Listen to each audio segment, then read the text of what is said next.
Jadi kita semua lahir suka dengan kebenaran. Hati kita rindu dengan kebenaran. Tapi syaitan datang memalingkan. Makanya waktu kita ajak orang kembali kepada kebenaran, itu berarti mengetuk hatinya untuk kembali kepada fitrahnya. Insya Allah ini mudah. Kalau orang itu tidak terpengaruh dengan sikap-sikap kasar yang disampaikan oleh seorang yang memberikan nasihat, niscaya dia akan terima nasihat tersebut. Kata para ulama, hati itu dengan kebenaran ibaratnya kenalan lama. Kenalan lama. Sedangkan keburukan itu datang menyusup kemudian. Kira-kira kalau ada kenalan lama dan pendatang baru, yang lebih mudah diterima di antara dua ini yang mana? Yang mana? Tentu yang sudah lama dikenal. Kata sebagian dari para ulama, innal khaira asilun wa su'a dakhil. Kebaikan itu bagi hati manusia dia adalah asil, sesuatu yang asal dikenalnya, pertama kali dikenalnya. Sedangkan asu ini penyusup, disusupkan oleh syaitan. Makanya ketika kita membenahi hati kita untuk kembali kepada kebaikan, sebenarnya ini mengajak hati untuk kembali kepada fitrahnya. Kembali kepada fitrahnya. Siapa di antara antum yang pernah mendengar hadis Rasulullah sallallahu alaihi wasallam yang sahih, yang disebutkan di dalam salah satu hadis dalam Al-Arba'in Nawawiyah? Bukti bahwa hati itu terhadap kebenaran dia sudah kenal. Rasulullah SAW pernah didatangi oleh seorang sahabat untuk bertanya tentang albir, yaitu kebaikan.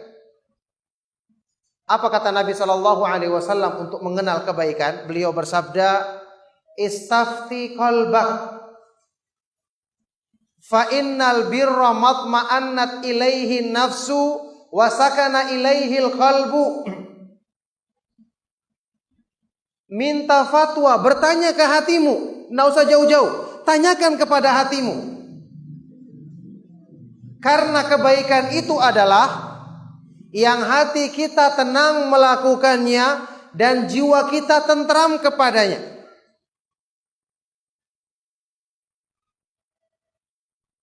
Kebaikan, kebenaran yang diturunkan oleh Allah Subhanahu wa taala dalam dan petunjuknya. Inilah yang menenangkan hati. Sekarang kalau saya tanya sama antum, kenapa hati itu cenderung dan tenang kepada kebenaran? Kenapa hati itu, jiwa itu merasa tentram dengan petunjuk Allah? Apa sebabnya? Apa jawabannya? Sederhana saja, tidak perlu pakai dalil. Spontan.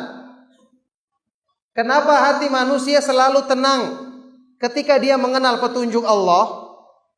Kenapa jiwa tentram ketika dia mengikuti Al-Quran dan hadis-hadis Rasulullah SAW? Kenapa? Karena apa? Karena sesuai dengan fitrah. Betul. Ada lagi yang lain? Karena yang menciptakan hati, menciptakan jiwa manusia siapa? Allah Subhanahu wa taala. Yang menurunkan petunjuk dalam Al-Quran dan Sunnah siapa? Allah Subhanahu wa taala. Yang menciptakannya Allah, yang menurunkan petunjuk juga Allah. Maka mestinya cocok dan bersesuaian, iya kan? Allah yang menciptakan manusia, tentu dia yang lebih tahu cara memperbaiki mereka, menjadikan hati mereka tenang. Ala ya'lamu man khalaqa wa huwal latiful khabir.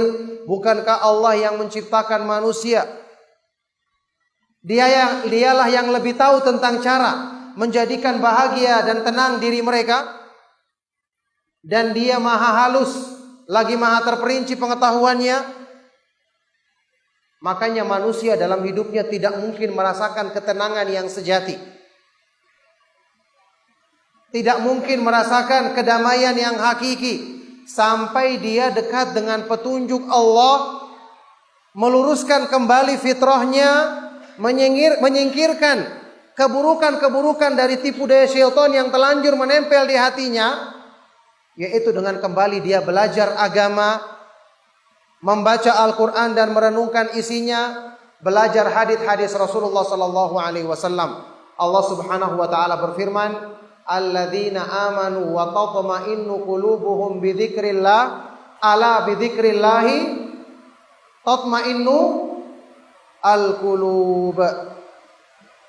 Orang-orang yang beriman dan hati mereka menjadi tenang ketika mengingat Allah, dekat dengan Allah, belajar petunjuk Allah. Ketahuilah dengan mengingat Allah, mempelajari petunjuk Allah, hati manusia menjadi tenang. Hati manusia jauh dari segala kegundahan, kegelisahan.